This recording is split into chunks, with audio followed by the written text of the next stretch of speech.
जय जय रघुवीर समर्थ। क्रमी वेळ जो तत्वचिंतानुवादे,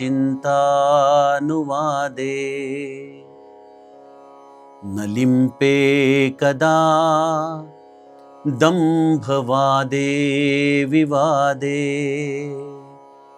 करी सुख संवाद जो गमाचा, जगी धन्य तो दास सर्वोत्तमाचा।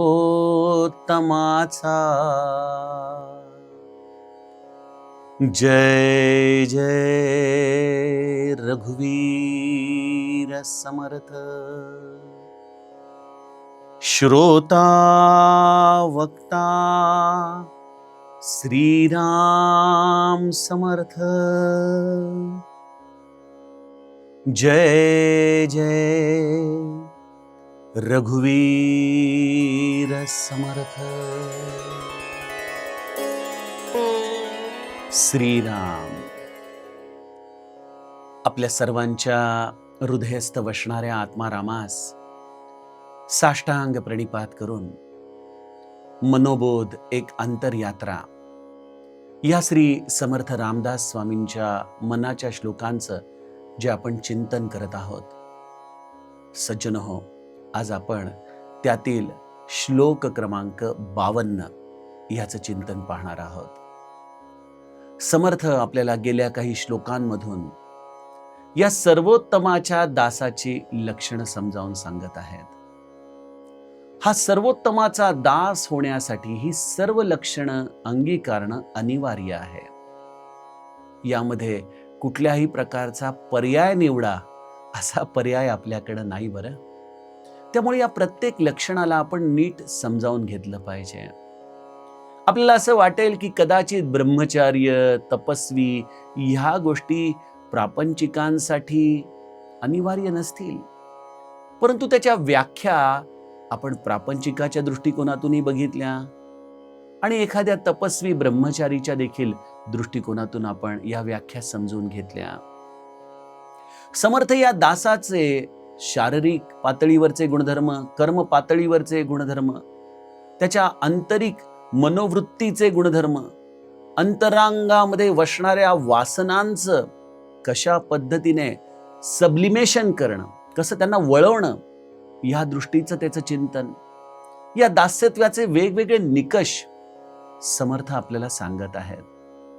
गेल्या श्लोकामध्ये या प्रापंचिक जीवांची अंतरंगामध्ये अत्यंत अनिवार्य अशी स्थिती म्हणजे स्वार्थ बुद्धी, आणि या स्वार्थ बुद्धीतून स्वाभाविकपणे मद मत्सर आणि वर बोलणारी ही सुवाचा, या सगळ्या गोष्टींचा परामर्श आपण घेतला। दास्यत्वाच्या निकषामध्ये ह्या काही अत्यंत महत्त्वाच्या गोष्टी समर्थ आपल्याला सांगतायत की मद मत्सर स्वार्थ बुद्धी या सगळ्याचा त्याग करून जगाचं कल्याण करणारी, सगळ्यांना आनंद प्रसन्नता प्रदान करणारी अशी ही वाणी आपण बोलत राहणं, हे खऱ्या अर्थाने दासाचं जीवन शैली आहे। अशा या दासाला आणखीन एक गुणधर्माच्या आधाराने समर्थ आम्हाला आज सांगू पाहत आहेत। काय म्हणतायत समर्थ माऊली? क्रमी वेळ जो तत्वचिंतानुवादे। बघा, आमच्या प्रत्येकाकडं भरपूर वेळ उपलब्ध असतो। आपण म्हटलं ना की अहो मी फार व्यस्त आहे कामकाजामध्ये, तरी या सगळ्यांमध्ये मनामध्ये चालणारी गडबड आम्हाला सगळ्यांनाच दिसत असते।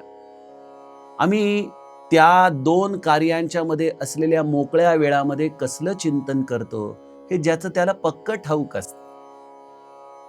हा वेळ आम्ही कसा व्यतीत करतो, कुठल्या कर्मांमध्ये व्यतीत करतो, हा सारासार विचार जेव्हा आपण करतो तेव्हा समर्थ म्हणतात की तुम्ही प्रत्येक करत असलेल्या कर्मामध्ये तुम्हाला एका गोष्टीचं स्वातंत्र्य भगवंताने दिलेलं आहे की ते म्हणजे तुम्ही तुमच्या मनोभूमिकेमध्ये या तत्वचिंतनाचा स्वाभाविकपणे स्वीकार करू शकता। सोपं करून सांगायचं झालं तर एखादी गृहिणी घरामध्ये स्वयंपाक करतीये, पोळ्या करतीये, भाजी करतीये, तर सज्जनो हे सगळं करत असताना उगीच आजूबाजूच्या चकाट्या करत स्वयंपाक करणं ही एक पद्धत असू शकते. पण हे करत असताना ह्या स्वयंपाकामध्ये मुखाने हरिनाम घेतला तर तो स्वयंपाकच भगवंताचा प्रसाद होऊ शकतो, होय की नाही? आणि त्यातून भगवंताचं हे गोड नाम मुखामध्ये आल्यामुळं आत्मोन्नती देखील घडू शकते. त्यामुळं प्रत्येक क्षण आम्ही व्यतीत कसा करावा, कर्म तर आहेच, कारण स्वधर्मेची चाले सदा उत्तमाचा. समर्थांनी सांगितले स्वधर्माचा त्याग करायचाच नाहीये. गृहिणी आहे तर घरामधली कर्तव्य करायचीच आहे. घरातल्या कर्त्या पुरुषाने त्याला दिलेली नोकरी, धंदा, व्यवसाय, घरातल्या ज्येष्ठांचं पालन पोषण हे सगळं काही विहित कर्म व्यवस्थित करायचीच आहेत. पण हे सगळं करत असताना वेअर इज युअर माइंड? तुम्ही तुमचं मन कुठे ठेवत आहात? तुमचा अनुसंधानाचा धागा कुठं आहे? हा प्रश्न जर आपण विचारला तर बहुतांश वेळेला माझा अनुभव तरी असा आहे, आपण कदाचित ज्येष्ठ श्रेष्ठ मंडळी आहात, पण माझा अनुभव तर असा आहे की नामस्मरण करताना देखील आमचं तत्वचिंतन चालत नाही. आम्ही त्या तत्वापासून परेच असतो. मुखामध्ये नाम चालू आहे, हातामध्ये जपमाळ फिरतीये, पण विचार मात्र प्रपंचाचे चालू आहेत. तत्व या शब्दाचा फार छान अर्थ आहे. बघा आपण काय म्हणतो, मातृत्व, पितृत्व, म्हणजे आई पण आलं की ते जे त्व लागतो ती ही भावना आपल्याला दाखवते. मग तत्व काय आहे? तत्वमसी, तो मीच आहे, या भावनेचं चिंतन म्हणजे तत्वचिंतन आहे. अहम ब्रह्मास्मी हे तत्वचिंतन आहे. आणि हे अहम ब्रह्मास्मी, तत्वमसी या सगळ्या महावाक्यांचं नुसता जप करणं अपेक्षित नाहीये, तर तो मीच आहे ह्यासाठी विचार करणं, चिंतन करणं, संत वचनांचं, सद्गुरु वचनांचं, महानुभवी सत्पुरुषांचे अत्यंत महत्वाचे दाखले नित्य निरंतर आपल्या मनामध्ये चिंतन करत राहणं, ह्या दृष्टीने तत्वचिंतन समर्थांना अभिप्रेत आहे. त्यामुळे तुम्ही प्रपंचाचं काम करत असा, परमार्थिक कार्य करत असा, कुठलंही कार्य करत असा, यामध्ये मिळालेला रिता वेळ आणि त्याचबरोबर कर्म करत असताना आपल्या मनाची अवस्था या दोघांचा विचार आपण केला असता आपल्या लक्षात येतं की बहुतांश वेळेला दृश्य जगातल्याच या विचारांनी आपलं मन बरबटलेलं असतं. पण ज्याला दास व्हायचंय त्याने निरंतर या भूमिकेशी एकरूप राहणं गरजेचं आहे. मी कोण आहे, मी कोण आहे, मी कोण आहे, या अशा पद्धतीने आपल्या हृदयामध्ये उतरूनच आपणच आपल्या हृदयस्थ असलेल्या आत्मारामापर्यंत पोहोचणं ही खऱ्या अर्थाने परमार्थाची पाऊलवाट आहे.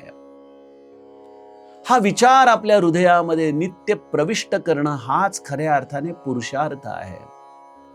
त्यामुळे समर्थ म्हणतात की क्रमी वेळ जो तत्वचिंता अनुवादे. आणि जेव्हा तुम्ही एखाद्या विचारधारेचं चिंतन करत असता तेव्हा ही विचारधारा स्वाभाविकपणे संवादी होतेच. बघा आपण बऱ्याचदा घरांमध्ये देखील बघतो, अरे काय कसला विचार करतोयस? नाही रे, माझ्या मनामध्ये असं चाललं होतं. म्हणजे मनामध्ये ज्या विचाराला तुम्ही निरंतर स्मरण करत असता तो विचार हा तुमच्या मुखातून स्वाभाविकपणे संवादी होतो. आणि जेव्हा तुम्ही एखादी गोष्ट बोलता त्यावेळेला त्याला ऐकणारा मनुष्य हा त्याच्या पातळीवरून ती गोष्ट ऐकत असतो. आता बघा मी आपल्याशी संवाद करतोय, या मनोबोधाच्या एकेका श्लोकामधून मी मला गुरुकृपेने स्फुरण होत असलेलं चिंतन तुमच्या पुढे सांगतोय. कदाचित आपण माझ्यापेक्षा परमार्थामध्ये खूप उच्च आसनावर असाल आणि आहातच, तर अशा वेळेला तुम्हाला माझे हे बोल बालिश वाटू शकतात. परंतु त्याच वेळेला एखादा विषयासक्त मनुष्य माझ्या या विचारांकडे बघत असताना म्हणतोय की हे आपल्यासाठी नाही.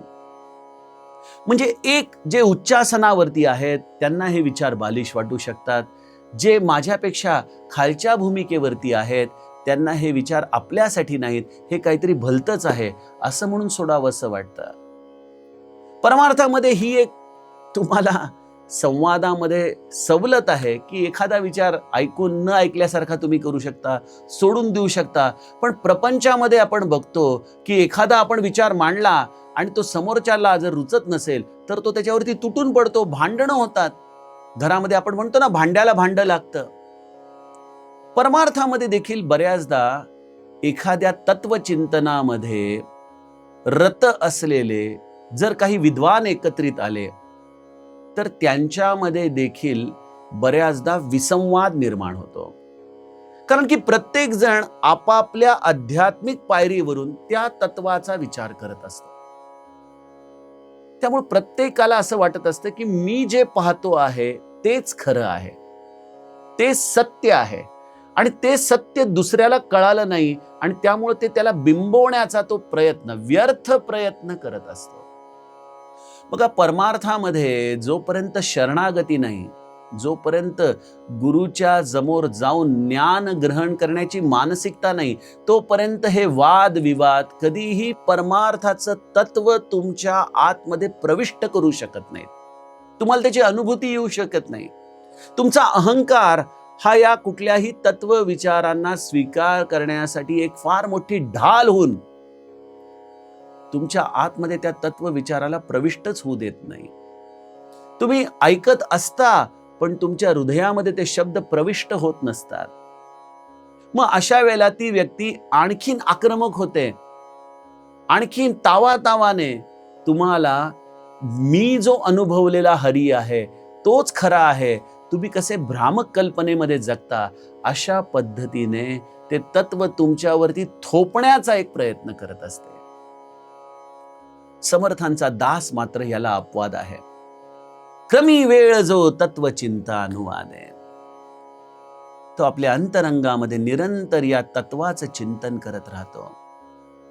आपल्याच हृदयातल्या आपल्या रामाला तो शोधत असतो. आणि कधी वादविवादाची वेळ आलीच, कधी तो राम कोण आहे हे सांगायची वेळ आलीच, तर न लिंपे कदा दंभ वादे विवादे. कधीही हा मनुष्य अग्रेसर होऊन अशा दांभिक वादविवादांमध्ये पडणार नाही. हे दांभिकच वादविवाद आहेत. कारण जो वाणीला परे आहे, जो अतर्क्य आहे, असा श्रीहरी मी जाणलाय आणि हे तावातावाने जगाला सांगणारा मनुष्य हा कधीच त्या मूळ तत्वापर्यंत पोहोचलेला नसतो. तो या मूळ चिंतनापासून अजूनही लांबच असतो. हे जाणकार मनुष्य मौन धारण करून सहजपणे अनुभवत असतात. ते कधीच अशा वादविवादांमध्ये पडत नाहीत. किंवा परमार्थामध्ये वादविवाद ह्याला स्थानच नाहीये. महाराजांच्याकडं अगदी त्यांच्या आयुष्याच्या अंतिम टप्प्यामध्ये पंढरपूरला एक असाच संवाद घडला होता. एक श्रेष्ठ तिथले अधिकारी संत महाराजांच्याकडे आले आणि महाराजांशी ते म्हणाले की मला आपल्याशी वाद करायचा आहे की नामापेक्षा रूप श्रेष्ठ आहे. आता आली का पंचायत? मला तुमच्याशी वाद करायचा आहे. यावरती महाराज पहिलंच वाक्य त्यांना सांगतात की मी देखील तुम्हाला सांगू इच्छितो आहे की हा आपला वाद नाही, हा आपला संवाद आहे. तुम्हाला तुमच्या दृष्टिकोनातून नामापेक्षा रूप श्रेष्ठ वाटतं आणि या दीनदासाला नाम श्रेष्ठ वाटतं. अशा रीतीने या तत्वार्थ चिंतनामध्ये आपण जर निश्चयात्मक रूपाने जर हा सगळा संवाद वाचाल तर महाराज किती विनयाने, किती आर्ततेने, काकुळतीने, कुठल्याही प्रकारचा दंभ धारण न करता, अहंता धारण न करता या संवादामध्ये आपली भूमिका मांडतात. ही खऱ्या अर्थाने दासाचं लक्षण सांगणारी आपल्याला एक अतिशय सुंदर अशी महाराजांच्या चरित्रातली कथा आहे. समर्थ म्हणतात की तिसऱ्या टप्प्यावरती न लिंपे कदा दंभ वादे विवादे, आणि काय करी सुख संवाद जो उगमाचा. बघा, या तत्वार्थामध्ये अनेकदा सामान्य मनुष्य हा संभ्रमित होऊन बसलेला असतो. कारण तत्वार्थामध्ये जे शब्द वापरले जातात, ज्या व्याख्या वापरल्या जातात, या बऱ्याचदा सामान्य बुद्धिमत्ता असलेल्या व्यक्तीच्या पासून काही अंतरावरतीच असतात. हे माया, ब्रह्म आदी शब्द हे बऱ्याचदा सामान्य व्यक्तीला आणखीन आणखीन गोंधळात पाडणारेच ठरतात. मग अशा या सामान्यांच्या मध्ये बसलेलं असताना या दासापुढं एक फार मोठं चॅलेंज असतं, एक आव्हान असतं की त्या उगमाचा, अर्थात जिथून ही सृष्टी निर्माण झाली, जिथून हे सर्व काही निर्माण झालं, या सगळ्या गोष्टींचं चिंतन तर सांगायचंय, पण ते चिंतन सांगत असताना ते अशा पद्धतीने सांगायचंय की ते सामान्यातल्या सामान्याला देखील कळू शकेल. श्री महाराजांच्या चरित्रातली एक गोष्ट सांगतो. महाराज सकाळी उठल्यानंतर सर्वप्रथम चूळ भरून दंतमंजन झाल्यानंतर रामाची काकड आरती करायचे.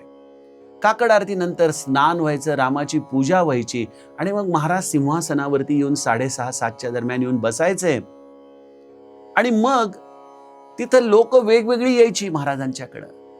मग कोणी यायचं, महाराज आज रामाला प्रसाद काय करायचा आहे? बर.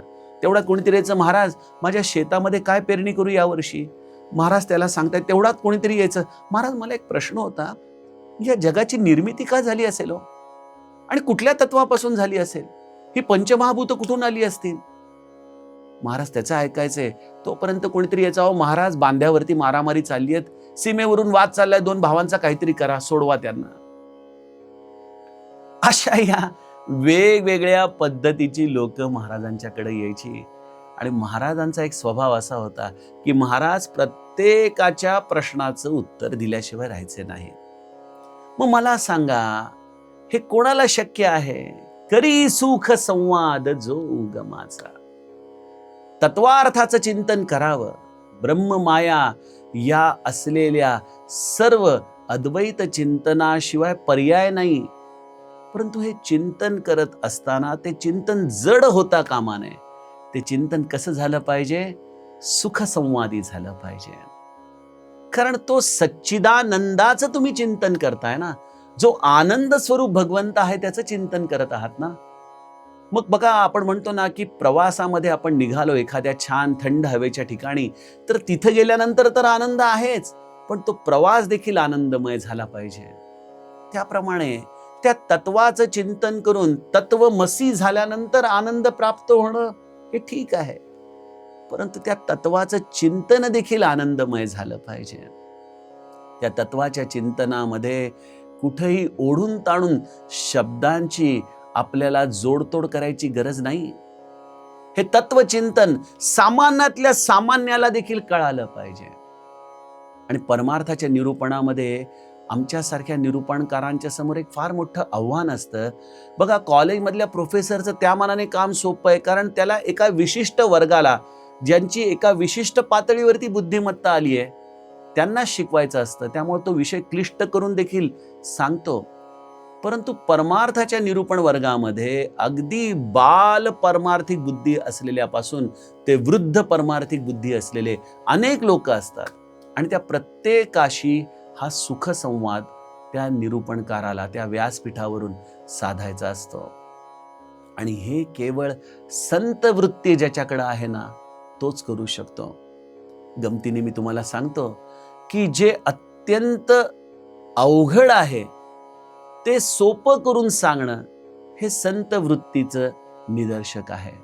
परंतु जे अत्यंत सोपं आहे त्या सोप्याला अत्यंत गुंतागुंतीचं करून अवघड करून सांगणं हे पंडिताचं लक्षण आहे. आणि आपण जगामध्ये बघतो की अनेकदा पांडित्याचा हा अभिनिवेश असा असतो की मनुष्य या उद्गम बिंदूचा विचार इतका जड करून शकतो की जो सामान्यांपर्यंत कधी पोहोचत नाही. पण माझ्या महाराजांनी अगदी सोपं करून सांगितलं, नाम हे भगवंताला जोडणारी साखळी आहे. नाम हे पतंगाच्या दोरीप्रमाणे आहे. जसा पतंग आकाशात आहे, परंतु दोरी जशी आपल्या हातात असल्यानंतर आपण निर्धास्त असतो, त्याप्रमाणे तो उद्गम बिंदू कुठेही असू द्या ना, आपल्याला काय त्याचं, आपल्या मुखामध्ये तर नाम आहे ना, आपण ते नाम घ्यावं. तो भगवंत आपल्या जवळ आहे हा विश्वास बाळगावा, भरोसा बाळगावा. सज्जनो, हा आहे सुखसंवाद. जो सुखसंवाद सामान्यांना विश्वास देऊ शकेल, तो परमात्मा त्यांना आपला वाटेल, अशा पद्धतीने हृदयाची तार ज्याला छेडता येते, असा सुखसंवाद हा केवळ संत करू शकतो, सद्गुरू करू शकतो. आणि तोच भगवंताचा खऱ्या अर्थाने दास होऊ शकतो. म्हणून समर्थ म्हणतात, जगी धन्य तो दास सर्वोत्तमाचा. अशा रीतीने समर्थ दास्यत्वाचा हा एक थोडासा क्लिष्ट गुंतागुंतीचा गुणधर्म आपल्याला समजावून सांगतात. यातील पुढील गुणधर्माची चर्चा आपण उद्याच्या सत्रामध्ये करूयात. जानकी जीवन स्मरण. जय जय राम.